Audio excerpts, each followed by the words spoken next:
오늘도 벌써 6시가 다 됐습니다. 잠깐 오늘은 양현종 선수가 이제 드디어 또 다시 대구 삼성 라이온즈 파크에 등판을 하는 날인데, 사실 양현종 선수가 대구 삼성 라이온즈 파크에서 좀 약하죠.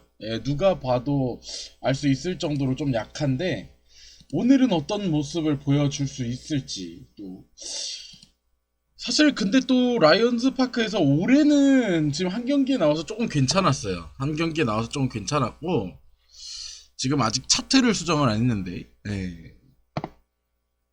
미세한 차트 수정 좀 하겠습니다. 그리고 나서 오늘의 이야기를 조금 더 해보도록 할게요. 0.416으로 3위.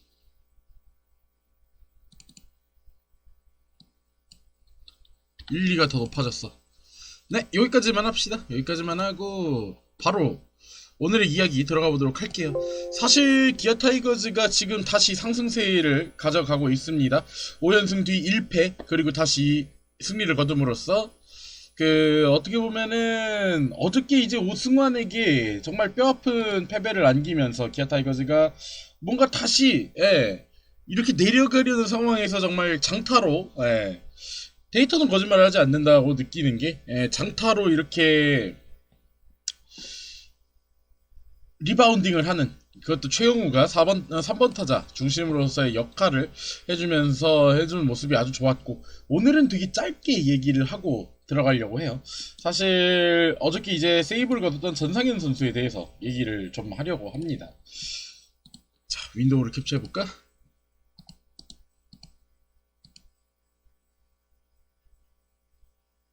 자, 그래요. 바로 나왔죠. 그래서 어저께 전상현 선수가 이제 오승환과 9회 큰 연관은 없을지도 모르겠지만 9회에 이제 맞붙은 다음에 세이브를 거뒀는데, 사실 올해 전상현 선수가 굉장히 좋은 모습을 보여주고 있는 게 뭐 여러 가지가 있지만, 작년에도 전상현 선수가 불펜으로서 굉장히 좋은 모습 보여줬었어요. 하지만 올해는 조금 그 결이 다른 모습을 보여주고 있는데, 사실 경기 수가 조금 너무 많다는 의견도 있긴 있어요. 지금 벌써 70경기 페이스이기 때문에. 하지만 뭐 이거는 이제 좀 팀이 안정되고, 만약에 전상현이 마무리로 정착을 한다 그러면은 이 부분은 페이스가 확실히 좀 줄어들 수 있어요. 실제로 지금 현재 전상현 선수가 WAR 1.42로 불펜 투수 중에서 전체 3위고요. 1위는 조상우, 2위는 김원중이에요. 그리고 이제 1.88의 ERA, 3런 홈런을 맞았음에도 불구하고 1점대를 다시 내려갔고, 이제 2.99의 FIP, 그리고 WHIP가 1.05로 굉장히 준수한 축에 속해요. 이런 부분도 있을 수 있지만, 이 선수의 가장 장점은 역시 탈삼진율이죠. 작년에도 탈삼진율이 굉장히 높았는데 올해는 그것보다 훨씬 더 높아지면서 아예 이제 자기 공에 좀 자신감이 생겼다. 물론 피볼넷율도 조금은 늘어났지만, 이런 부분에서 자기 거를 확실하게 가져다 준다라는 인상을 주고 있어요. 그러면서 피안타율 자체가 2할이 되지 않기 때문에 정말 극소수의 극소수짜리로 이제 피출루를 억제하고 있고, 실제로 POPS가 5할 8푼 3리, 5할 3푼 8리에 불과합니다. 솔직히 요즘 OPS 5할 3푼 8리의 타자라고 한다면은 솔직히 말해서 주전 못하죠. 거의 비슷한 수준의 이야기를 말해주고 있고, 사실 전상현 선수가 이제 뜯어보면 더 괜찮은 게, 작년에 이제 15홀드를 거뒀고, 그동안에 이제 블론 세이브 3개가 있었는데, 올 시즌에 지금 12홀드 2세이브를 하는 동안 블론 세이브 1개밖에 없어요. 그것도 이제 패배로 이어지기는 했지만, 그 외에는 지금 블론 세이브가 없기 때문에 세이브 홀드 성공률이 거의 90% 이상에 달한다 라고 볼 수가 있는 거고요. 실제로 터프 상황에서 블론이 한번 있었지만, 이때 사실 전상현이 이제 동점주자, 승기주자, 동점주자, 역전주자를 내놓은 상태에서 문경찬이 나와서 이제 문경찬이 맞았었던 두산전의 경기죠. 그러면서 사실 어떻게 보면은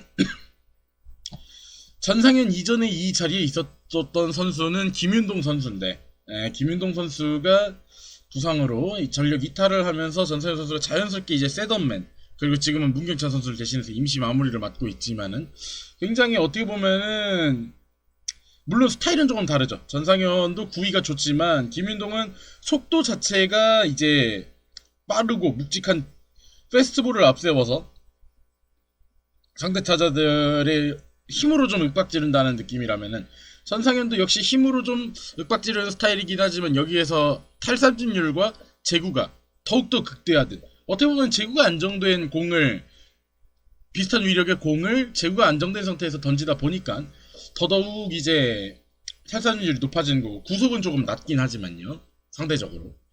그러면서 이제 작년에는 아주 준수한 중고 신인, 이러면서 신인왕 후보에도 올랐지만 올해는 지금 명실상부하게 뭐 조상우, 김원중, 뭐 김정빈 등과 어깨를 나란히 하는 특급 불펜의 자리를 가져가고 있어요. 지금은 뭐 김원중이 굳이 이제 MIP를 꼽는다면, 야구에서도 MIP를 꼽는다고 하면 김원중이 가장 신데렐라 같은 활약을 보여주는 거겠지만 전상현도 그 후보에 충분히 들어갈 수 있지 않느냐, 그러면서 굉장히 좋은 모습을 보여주고 있다 라고 오늘은 좀 짤막하게 이야기하고 중계 화면으로 넘어가도록 하겠습니다. 중계 화면 넘어가기 전에 오늘의 득말소를 좀 살펴볼게요.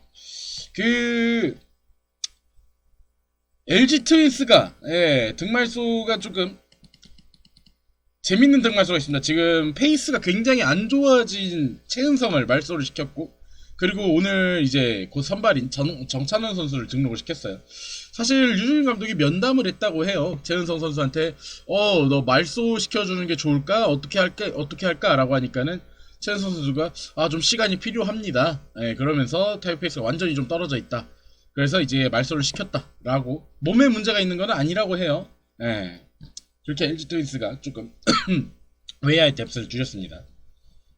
NC 다이노스는 오늘 득말소가 없고, 키움 히어로즈는 박동원 선수가 말소가 됐어요. 그리고 이영준 선수가 올라왔습니다. 박동원 선수 말소에 대해서는 기사가 나왔는데, 이제 박동원이 허리 통증으로 IL을 갔습니다. 그렇기 때문에 최소 사흘은 쉬어야 된다는 손혁 감독의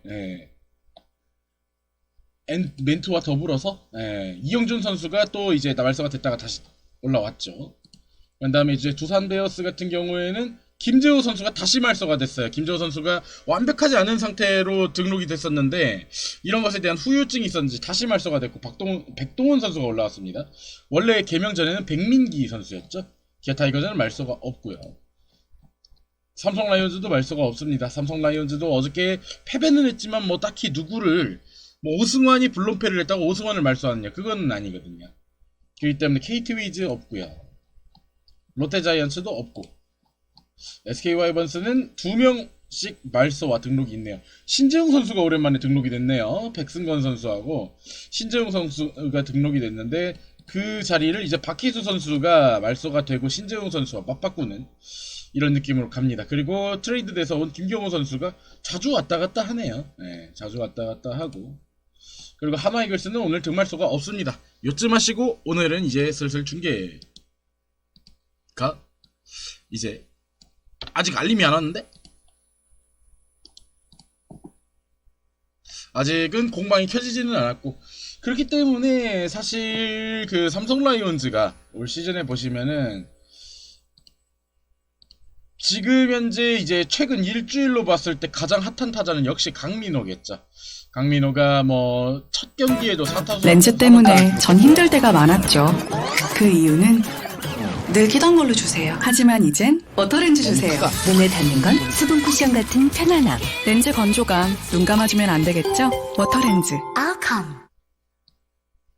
자, 광고 소리가 나온다는 거는 이제 곧 공방이 시작이 된다는 거예요. 그래서 아마 뭐 이제 소리가 나오면은 이제 방송이 시작되는 거니까 그쯤 하고 조금 더 봅시다. 그리고 강민호, 이성규도 괜찮은 모습 보였었고요. 그러면서 굉장히 뭐 이성곤, 박혜민 등등 괜찮았는데, 오늘 이제 상대 선발이라고 하니까 웃기다.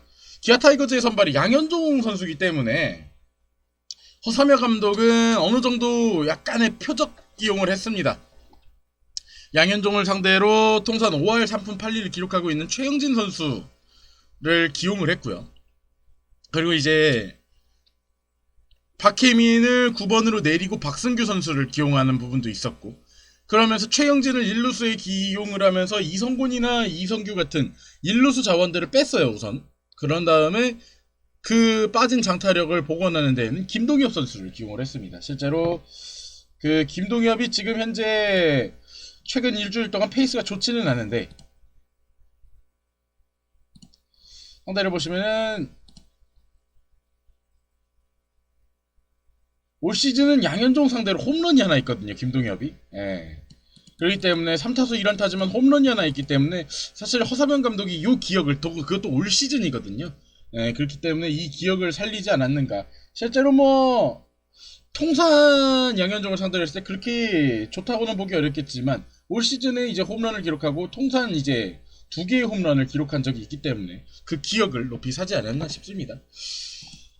그리고 이제 라이온즈 파크이기 때문에 결국 삼성에서 장타력 하나만 봤을 때에는, 파워 하나만 봤을 때에는 김동엽이 최고인 건 사실이거든요. 그렇기 때문에 이러한 장타력 공백을 상쇄하기 위해서 김동엽을 기용을 하고, 네, 그 반대급부로 뭐 이성규나 이성곤을 좀 빼준 것 같습니다. 최영진 같은 경우에는 지난 광주 올드 유니폼 데이에서도 볼 수 있었듯이 양현종을 상대로 양현종이 굉장히 어려워하는 모습을 보이거든요. 이 선수가 참 늦깎이에 이제 빛을 보는 선수긴 합니다만, 제가 이제 워낙 이 양현종을 상대로 최영진의 상대 타율이 좋아서 따로 옆에 써놓기도 했습니다만, 올 시즌만 봐도 양현종을 상대로 2타수 2안타, 통산 전체로 보면은 더더욱 대단하죠. 양현종을 상대로 13타수 7안타, 홈런 2개, 타점 3개. 사실 2018년에 어떻게 보면은 최영진의 그 한 방이 또 양현종을 부상으로 이끌었는데, 이때 6타수 3안타, 이 경기에서도 최영진이 양현종에게 굉장히 비수를 매겼었던 기억이 있습니다. 양현종이 이 경기 전까지 그 ERA가 3.99였어요. 이 아시안 게임을 갔다 오고. 그런데 최영진한테 한 방 빵 하고 맞으면서 그 과정에서 이제 양현종이 허리 쪽, 옆구리 쪽에 약간 부상을 당합니다. 그러면서 갑자기 공이 128km가 나오더니 이닝을 어떻게든 끝내긴 했습니다만, 이제 그런 뒤에 양현종은 시즌 아웃이 됐죠. 그러고 와일드카드전에 등판을 했으니 참, 그러면서 안 좋은 기억이 있는데, 오늘 라이온즈 파크에서는 어떤 모습을 보여줄지 새삼 기대가 되는 부분입니다.